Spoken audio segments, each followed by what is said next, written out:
Assalamualaikum warahmatullahi wabarakatuh. Selamat siang semuanya. Perkenalkan, saya Gesya Jakita. Di sini saya akan mempresentasikan materi yang berjudul macam dan jenis perangkat lunak.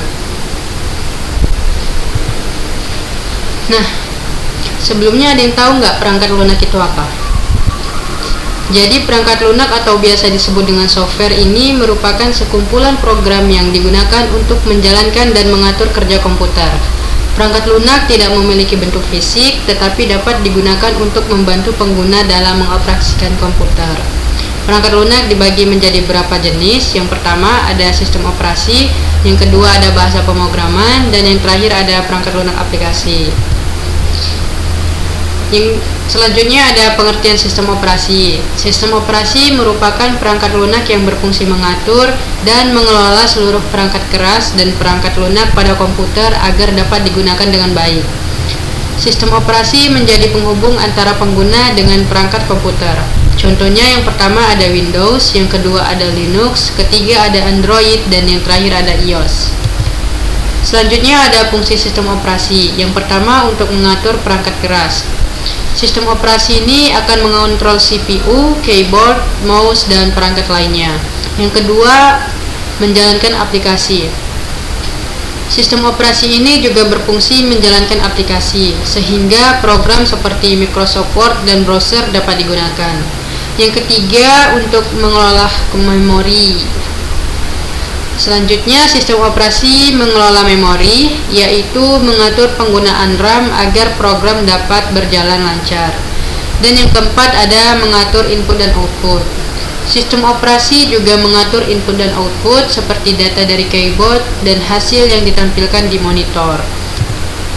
Selanjutnya ada bahasa pemrograman dan jenisnya. Bahasa pemrograman merupakan sistem notasi atau instruksi formal untuk memerintah komputer, dan ini terdiri dari sintaksis dan sematik. Jenis berdasarkan tingkatnya. Yang pertama ada tingkat tinggi. Seperti tingkat tinggi ini maksudnya ini mudah dimengerti manusia. Contohnya Python, Java, PHP, dan yang terakhir ada JavaScript. Untuk tingkat menengah, ini maksudnya antara bahasa manusia dan mesin. Dan yang untuk tingkat rendah ini, maksudnya dia dekat dengan bahasa mesin atau biner. Contohnya assembly. Untuk bahasa pemrograman populer dan penggunanya, yang pertama ada Python. Ini populer untuk pemula, analisis data, dan kecerdasan buatan seperti AI. Yang kedua ada JavaScript. Wajib untuk web development interaktif atau front end dan back end. Untuk Java banyak digunakan untuk aplikasi Android dan sistem perusahaan atau enterprise. Dan yang terakhir untuk PHP, ini populer untuk server side pengembangan website. Selanjutnya ada fungsi bahasa pemrograman. Yang pertama itu fungsinya untuk membuat website.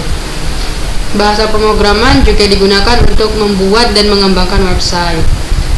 Yang kedua untuk membuat aplikasi. Bahasa pemrograman digunakan untuk membuat aplikasi seperti aplikasi desktop maupun aplikasi mobile. Yang ketiga untuk mengolah data.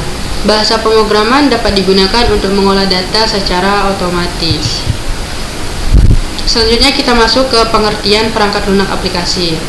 Jadi perangkat lunak aplikasi atau biasa disebut dengan application software ini merupakan program yang dirancang khusus untuk membantu pengguna menyelesaikan tugas-tugas tertentu dalam kehidupan sehari-hari maupun pekerjaan. Berbeda dengan sistem operasi, aplikasi berinteraksi langsung dengan pengguna untuk tujuan spesifik. Selanjutnya kita masuk ke jenis dan fungsi perangkat lunak aplikasi. Yang pertama ada Microsoft Word. Ini berfungsi untuk mengolah dokumen, biasanya digunakan untuk membuat dan mengedit teks. Yang kedua ada Microsoft Excel. Ini berfungsi untuk mengolah angka dan dapat membantu perhitungan data menggunakan tabel. Yang ketiga ada PowerPoint. Ini dia berfungsi untuk membuat presentasi, biasanya digunakan untuk menampilkan materi dan slide. Dan yang terakhir ada Google Chrome. Ini berfungsi untuk mengakses internet, biasanya digunakan untuk membuka website dan mencari informasi. Sekiranya itu saja, dan dari materi saya tersebut bisa disimpulkan bahwa perangkat lunak merupakan komponen penting dalam komputer yang digunakan untuk menjalankan berbagai tugas. Perangkat lunak terdiri dari sistem operasi, bahasa pemrograman, dan perangkat lunak aplikasi. Sistem operasi berfungsi mengatur kerja komputer. Bahasa pemrograman dan perangkat lunak aplikasi digunakan untuk membuat program, dan perangkat lunak aplikasi digunakan untuk membantu pengguna menyelesaikan pekerjaan. Ketiga jenis perangkat lunak tersebut saling berhubungan dalam penggunaan komputer. Selanjutnya, saya akan mendownload Windows. Di sini saya akan mendownload Windows 7, teman-teman.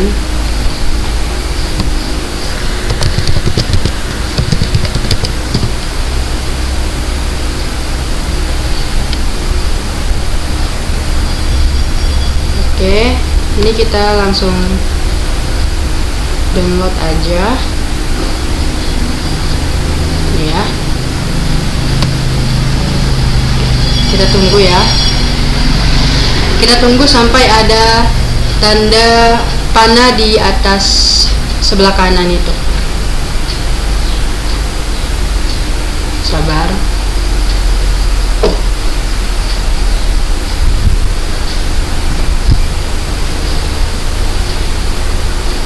Ini memang sedikit memakan waktu ya.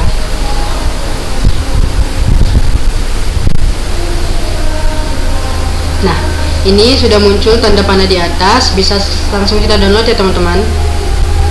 Oke, kita tunggu aja. Selanjutnya kita akan membuka Windows 7 yang telah terdownload tadi. Oke, jadi ini saya sudah pasang flashdisknya ya, dan filenya akan kita pindahkan ke dalam flashdisk tersebut.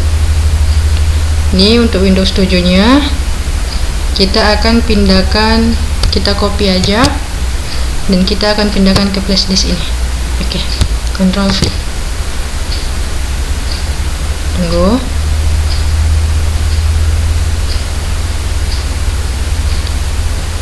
Sedikit memakan waktu.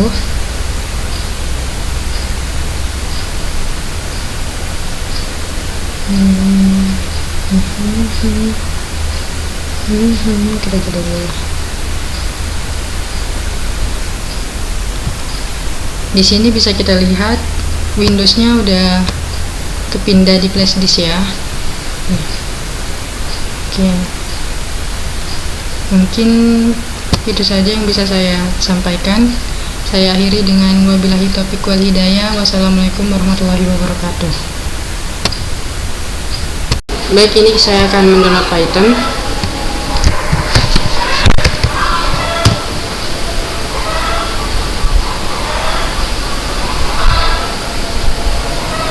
Klik download.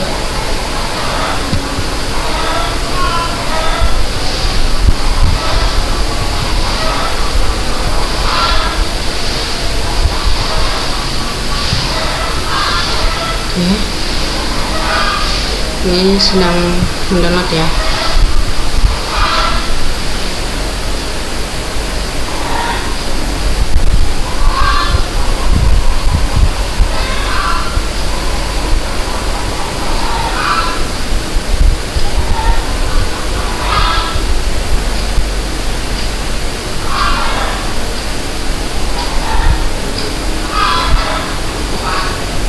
Oke, Python sudah selesai di-download.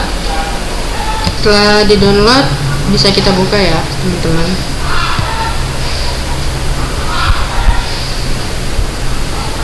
Ini kita checklist yang kedua. Oke, install.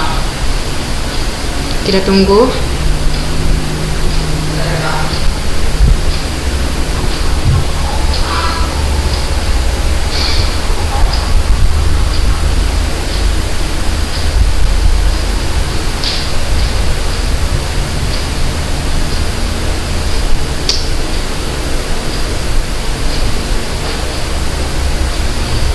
Baik teman-teman, ini sudah terdownload. Kita close saja. Lalu kita akan membuka. Yuk, coba. Baik teman-teman, setelah itu saya akan mendownload Visual Code User.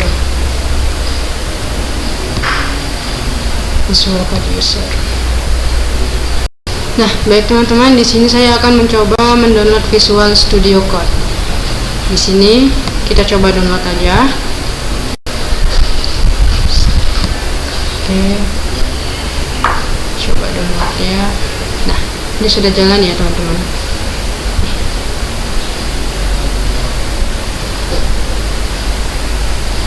Kita tunggu sampai selesai. Oke, jika sudah seperti ini, artinya dia sudah terinstall. Tinggal kita buka.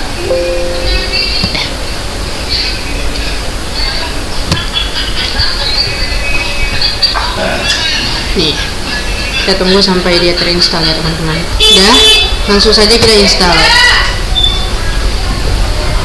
Udah, langsung sudah install ya.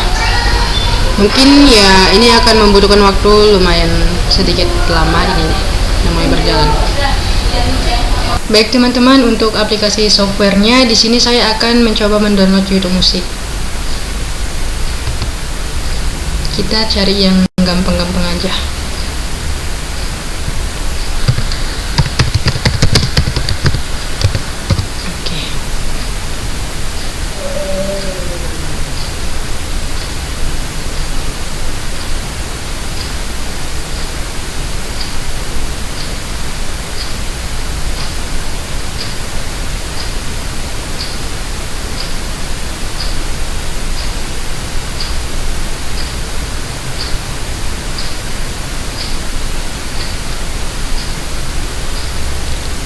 Seperti ini tampilannya ya. Bisa langsung kita download aplikasinya, install.